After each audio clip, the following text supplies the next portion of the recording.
Okay, so hey guys, and welcome back to another Axel 72 video. And in today's video, I'm going to be giving my prediction for the Antonio Vargas versus Daigo Higa fight. And so if you are new around here and you haven't yet subscribed, please do so. Like video if you do indeed like video. And let's get, just before we get straight into this, of course I have to plug the Patreon as well. This is a Patreon requested video amongst the other two, which is the other two fights on this card for world titles. And so there'll be videos for all three of these fights. And so yeah, feel free to check them out, and also feel free to join the Patreon. You can request any sort of combat sporting related content or videos, and again, it really supports the channel, so I do really appreciate it. Again, going into this one though, of course, this is for the WBA World Bantamweight title. This is now Antonio Vargas's title. He got elevated to full champion as a result of Satsumi vacating his title after his draw versus Higa. So he's yet to test himself, Vargas, against the high levels of fighters. And it's a bit of a shame that we never got to see Vargas versus Satsumi, because I feel like that would have been a good fight. But at the same time, Satsumi's been out of an injury, so I do respect the fact that he has vacated the title. I don't know if he was forced to, but either way, with injury, I do respect that he has done it and allowed somebody like Vargas to be given the opportunity to, be elevated to full champion. But of course, when you get elevated to full champion, I'm sure it doesn't feel the same as actually winning it by going out there and fighting. So I'm sure he's going to be really trying to give it his all for this fight to really prove that he is, a world champion. And I feel like he thinks this fight isn't a first defense and more of an actual claiming of the title, because again, like I say, he got elevated, and this is a very tough first defense. I got to give him that. It is, deserved for Higa to be given this as a fight because of what he did against Satsumi and the fact that he pushed him to a draw. Arguably, I'd had Satsumi winning that fight, whereas when Higa fought Takai, I had that as a much closer fight. So it was interesting to see that one got given as a draw against Satsumi, but then the Takai fight got given as a Takai win. Again, like I say, that was just interesting for me to see. But for Vargas, he won his interim belt last time out against Winston Guerrero, who is a Nicaraguan fighter who was undefeated at the time. And I mean, Vargas got dropped by him. He also got dropped by Rodriguez in the fight before. And again, that is something which I've seen as quite a big problem from, seemingly Vargas's end. But at the same time, Higa also did get dropped badly in his fight against Satsumi. And so we'll have to wait and see whose chin will actually hold up for this fight. Higa, of course, causes problems to every top opponent that he's been and faced, and of course, like I say, has been unfortunate to not have a win against, either Satsumi. Of course, they fought twice now, and both times have gone to a draw, and also Takai as well when they fought. And again, it's going to be in Japan, so maybe that means that Higa's going to have the actual judges on his side for once, and the fact that Vargas is the world champion coming from America, I don't, like I said, think the judges will be siding with him perhaps quite as much. So maybe if it goes to the scorecards and it's a close fight, they might side more towards Higa, which, I'd rather them not side towards anybody, but just think that might happen. And, for Vargas, of course, he's a former Olympian, and he's been quite well, he was kind of getting quite quickly tracked to a world champion status, but of course he then went and got knocked out in the first round against Cardenas in 2019. So he's had to take his time to rebuild, and like I say, it's just this is something in which is a bit of a habit from what I've seen from Vargas. He's been dropped or been hurt on quite a few occasions. I mean, of course, he got knocked out in round one against Cardenas, which is not something you want to be seeing at all. Then he's been dropped in his last two fights against lesser opponents. At least when Higa got dropped in his last fight, he also, was fighting a world champion at that time. And so, again, like I say, it's just vulnerabilities I've seen there from Vargas, which perhaps isn't the best of things. Of course, people forget that Higa is a former world champion himself, former WBC flyweight world champion. He even had two defenses at the time, and he was seemingly, dominating until he missed weight and then lost to Rosales. So again, that was a bit of maybe a bad time for him. He then got banned because of Japanese boxing are really against fighters missing weight, so he had to spend some time on the sidelines, with his ban. And then now, of course, since then he's appeared back in the bantamweight division, and he's been on a rebuild and a climb since then. But he's always took the toughest test. He's always been seemingly the away fighter, and now perhaps to an extent, yes, he's not the world champion, but he may be a bit more of a home fighter, like I touched upon. To speak more about each fighter individually, Vargas as a fighter, he's got a fast, strong jab and good counters. I feel like he definitely does throw everything fast and most of the time, like I say, quite strong as well. He can mix in the jab well, he's got them good counters and he can throw good combinations. Most of the time he's quite patient with his work and he picks his punches quite well. He can suddenly kind of switch that up and then throw sudden attacks in which he can come and catch opponents off guard doing that. And when he is throwing them sudden attacks, just because of how fast his hands are, it really can cause problems for opponents. And again, like I say, the fact that he can have the speed and the power when he's throwing, it is good attributes there to have. He can, for the most part, tuck up quite well, and he's got good timing, like I say, when he wants to catch you coming in, and that would be interesting to see if he can do that against Higa, because of course that's how Higa got dropped by Satsumi. Satsumi was able to time him coming in that crazy ninth round where Satsumi got dropped and then Higa got dropped as well.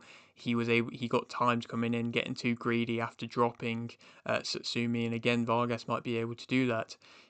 When he shows his aggressiveness, he can, like I say, look really good, but sometimes it looks like he has to face a bit of adversity to be able to, really have that aggressiveness come out of him, which is something in which it can be quite common in fighters, but it's never something in which normally ends up playing out well, because you can maybe get away with it with a few fights of getting knocked down, but you can't just be continually taking damage and then being able to get back up to your feet and then being able to go on to win again. It just doesn't always kind of work out that way. Of course, he has the power and he walks you down, and for the most part likes to control the centre. Even when he has been knocked down, he normally can get back up and get back to the centre of the ring and go back to controlling it again. When he is allowed to control that tempo, he's often able to have a lot of success, and I feel like he definitely will have the better skills and the better technical ability than that of Higa, but again, will that actually play into anything? We will have to wait and see. Negatives about him, I think he is a slower starter than that of Higa, and of course I don't feel like he actually has faced anybody like a Higa before. He, like I say, likes to have that space to work in, and Higa isn't going to allow him to have that space. His chin, like I say, has been tested, and whenever he drops his hands, he seemingly gets caught or gets hurt. That's normally why he likes to fight quite tucked up, but there is occasions where he will drop them.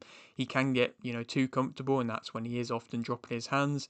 He is quite flat-footed, and again that might make things difficult if he's on the back foot, and like I say, he has to often be checked before he focuses up. He squares up a bit, and he can be quite open when he's throwing combinations, because yes, they're fast and they're powerful, so a lot of opponents can't really handle them, but a lot of the time they're just hooks, and it means he's kind of stood right in front of you throwing hooks, and he's very susceptible to then getting caught with perhaps a big overhand from Higa. He doesn't cut off the ring the best, and I feel like he can be quite clumsy when he is coming in and attacking, and a bit lazy defensively when he is coming in and attacking.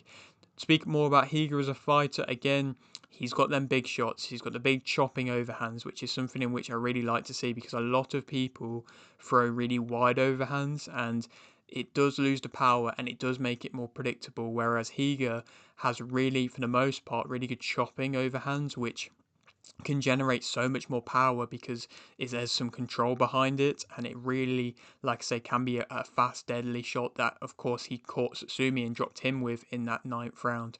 He often has his hands high and wants to try and bully you. He pretty much throws nothing but big shots. There's a minimal setup, but for the most part, like I say, he's always going to be a threat. He makes you fight his fight for the most part, and he's been able to do that in a lot of these top class kind of higher level fights in which he's fought in Japan. He finds his way in for the most part, and so it's difficult to be able to keep him off you. He carries power, like I say, he throws bigger in exchanges than opponents, so you just don't really want to be stood there in an exchange against him. Will be interesting to see if Vargas does get in many exchanges with him. He's physical and he does plant his feet well. Negatives about him, I feel like he can be again, quite wild and perhaps reckless defensively. Again, that's been touched upon. He's, of course, been in plenty of wars, so you got to think that will play a bit of a toll. I mean, in the later rounds against Satsumi, after that ninth round when he got dropped, you could tell he was a bit more vulnerable and he was going on the back foot a bit more, and that's when I feel like Satsumi was doing enough to arguably win the fight in them final few rounds. And again, that might be playing into his mind a little bit, or it could get there if he gets caught early on and hurt. He leads with his head quite often and he does square up. He has like I say, a minimal setup with pretty much no jab, and he can, like I say, walk onto shots. I've touched upon that. He can have a bit of lack of defensive care, and fighting on the back foot and in general at a mid-range isn't really the best, and that's not really where he wants to be fighting. He can sit on the ropes if he is put on the back foot, and can be outthrown then when he's put on the back foot, and even in general, in combinations, he can be outthrown. Who do I think is going to win? I think that Daigo Higa is going to be able to win via KO in round 4. Yes, that might be a bit of a controversial prediction to an extent, but I just think Vargas isn't going to be able to do it. I don't feel like he's going to be able to handle Higa's power. I feel like Higa is going to come in and just land bombs straight away, probably drop Vargas quite early on within the first couple rounds, and then just drop him again. If Vargas comes in just throwing hooks in combinations, I think Higa will cover up, catch a couple, then bang, land one, flatten him out, and that could be the end of the fight, to be completely honest, and that would be quite a dramatic end of the fight, and like I said, I think it will be a knockout, and it'll be a shame for Vargas. Of course, he's worked very hard to get to a position to be a world champion, and I mean, he is a world champion, but nobody's going to give him that recognition and, acceptance of him being a world champion, especially if he gets flatlined here. So, again, unfortunate for him, but, at the same time, about time for Higa. He's had these opportunities where he's been very close, and now he is, in my opinion, going to become a world champion. Then who he can go on to fight next? I mean, Satsumi again could be another option, and we'll have to wait and see what happens with the injury with Satsumi. And to be fair, Satsumi might not have wanted to take the Higa fight, but if Higa becomes a world champion, he probably would want to win his title back. If not, somebody else who might be wanting to win that title back is Takuma Inoue. Inoue hasn't fought since his loss against Satsumi, so maybe he might see this as an opportunity. He's still ranked in a good position. He still, of course, has that good name, so perhaps he could get in that position to then go on to fight somebody like a Higa. Or Donaire. Donaire is WBA interim world champion, which is crazy to see. I don't know if I'd want to see him in against somebody who's a power puncher like Higa and is so explosive, because I feel like that just wouldn't play out well. But he's gotten himself in the position for an interim title and he's 40 something years of age. Do you push it and try and go for that world title fight that final time? Maybe he could use his experience into the later rounds and have bits of success, but I don't know, we'll have to wait and see if that does happen. But yeah, that is it for today's video. Hope you did enjoy. Like the video if you did, like the video, subscribe if you're new, and thanks for watching.